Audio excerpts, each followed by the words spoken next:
My younger brother, Eric, slapped me at my son's birthday party, and my parents took his side. Years later, they came begging for help when he tried to steal their house, though it was actually mine. I'm a 35-year-old man, and Eric is 28. Growing up, the favoritism in our family was clear and painful. From the moment Eric was born, my parents treated him like a treasure that needed constant care, while I was just there. I'll never forget my 10th birthday. My parents canceled my party because Eric had a cold, not even a serious one, just a little cold. They couldn't let him feel left out.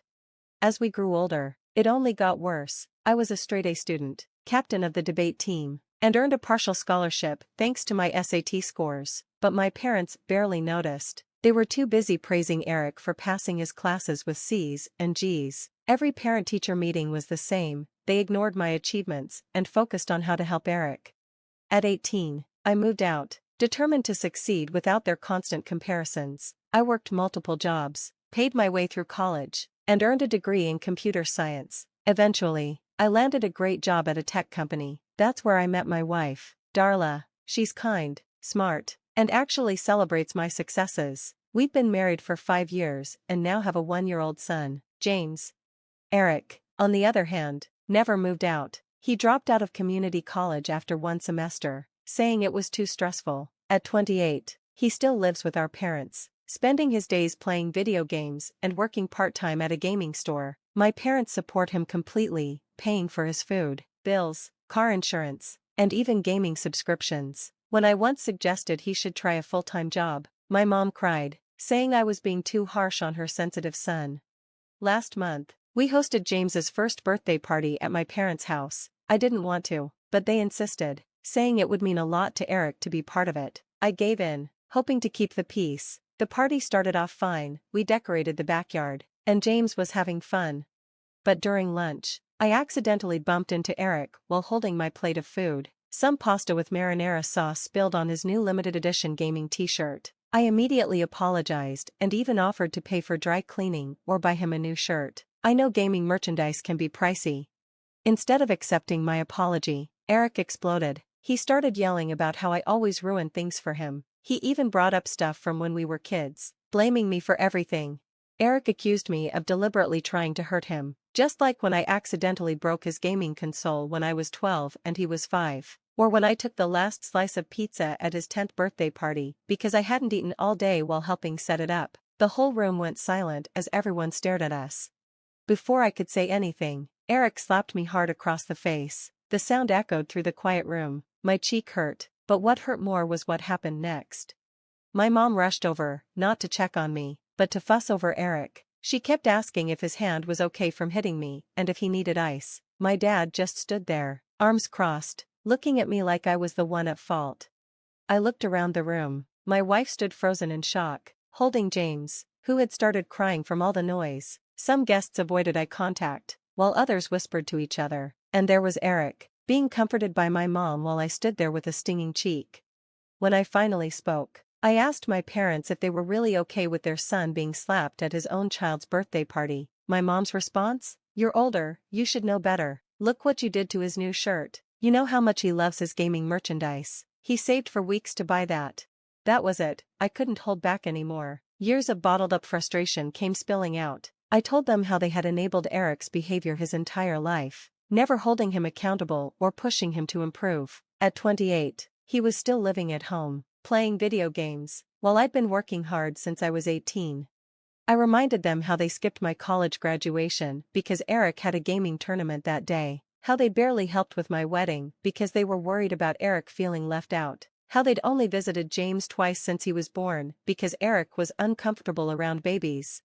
My dad got angry and told me to leave if I couldn't respect my brother. So, I did just that. I picked up my son, told my wife we were leaving, and walked out. My mom started crying, not because I was leaving, but because look how upset Eric is now.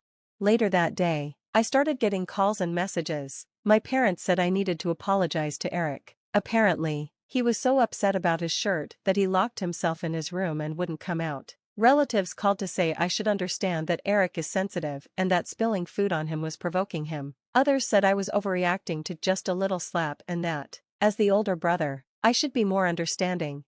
I blocked everyone, my parents, Eric, and any relatives who defended him. Some family members who saw what happened at the party reached out to support me. They admitted they'd noticed how unfairly I was treated over the years, but had stayed quiet to avoid causing drama. Too little, too late. It's been a month since I cut contact. My wife fully supports my decision. She said she never wants James to think it's okay to hit people or to accept abuse just because it comes from family. Some relatives say I'm being too harsh and should forgive Eric because he's my brother, but I don't think being family means I have to tolerate abuse. Update 1. It's been 2 years since I went no contact with my family, and life has been peaceful without their drama. James is now 3, and we have a 6-month-old daughter, Emma. Both Darla and I got promotions at work, and we bought a bigger house. Life as a family of 4 has been wonderful. Last week, everything changed when I got a call from an unknown number. It was my mom, crying hysterically. At first, I couldn't understand what she was saying. When she calmed down, I was shocked. Eric had somehow transferred the house into his name and was selling it. He gave my parents 2 weeks to move out, and they had nowhere to go. But what shocked me more was what came next. The house was actually mine all along. When my grandfather passed away 15 years ago, he left the house to me in his will. I was 20, just starting college. My parents never told me about the inheritance because they had their own plans. They wanted Eric to have the house eventually. They thought they could convince me to sign it over to him when he was more stable. For 15 years, they lived in my house without telling me. For 15 years, they let Eric live there rent-free while I worked multiple jobs to afford my own place. For 15 years, they kept this secret, knowing I was struggling to save for my first home. My mom kept crying about how they never thought Eric would betray them like this. He'd started acting strange recently, talking about moving to another state with online gaming friends. He needed money for a gaming setup and streaming equipment, so he started asking questions about the house's ownership. They still wouldn't tell me exactly how Eric got the house in his name. My mom said he handled the paperwork while they were on vacation last month. Since I never signed any transfer documents, I can only assume he forged my signature. The irony is almost laughable. The parents who kicked me out of their house 2 years ago are now begging for my help because the house is actually mine. The brother who slapped me at my son's birthday party has now betrayed them by trying to steal my property. I decided to cut off contact with everyone, my parents, Eric, and the relatives who defended him. Some family members who were at the party later reached out to show support, saying they'd always noticed how unfairly I was treated but never spoke up to avoid drama. It was too little, too late. A month passed, and my wife completely supported my decision to go no contact. She said she didn't want James growing up thinking it's okay to hit people or accept abuse just because it comes from family. Some relatives told me I was being too harsh and should forgive Eric because he's my younger brother, but I didn't see why I should keep putting up with abuse just because we're related. Update 1. 2 years have passed since I went no contact with my family, and life has been peaceful without their drama. James is now 3, and we have a 6-month-old daughter, Emma. Darla and I both got promotions, bought a bigger house, and have been enjoying life as a family of 4.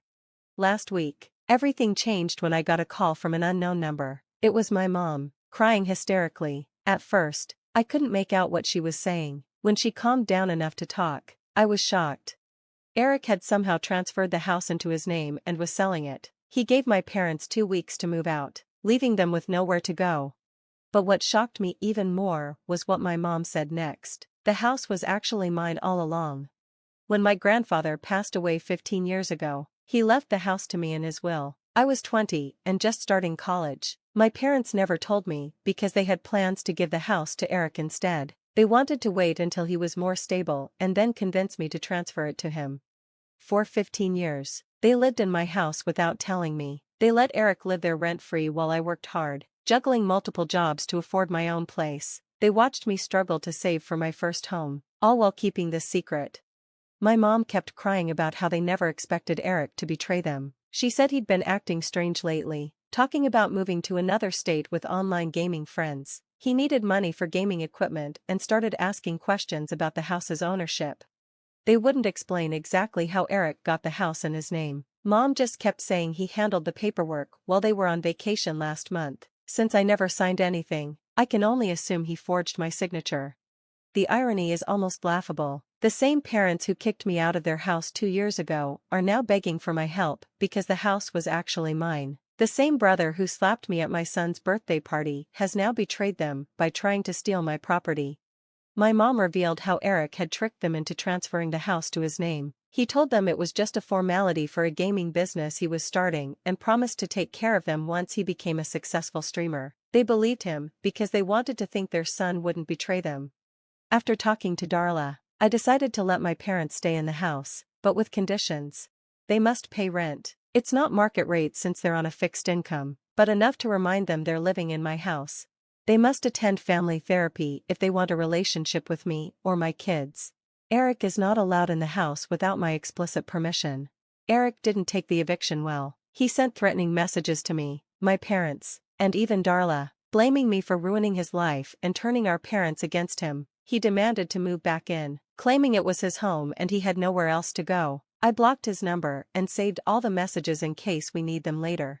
Last I heard, Eric was couchsurfing at friends' houses. His plans to move in with his online gaming friends fell through when they realized he had no money. Some relatives suggested I help him because he's my brother, but I refused. He tried to steal my house, and as far as I'm concerned, he's no longer my brother.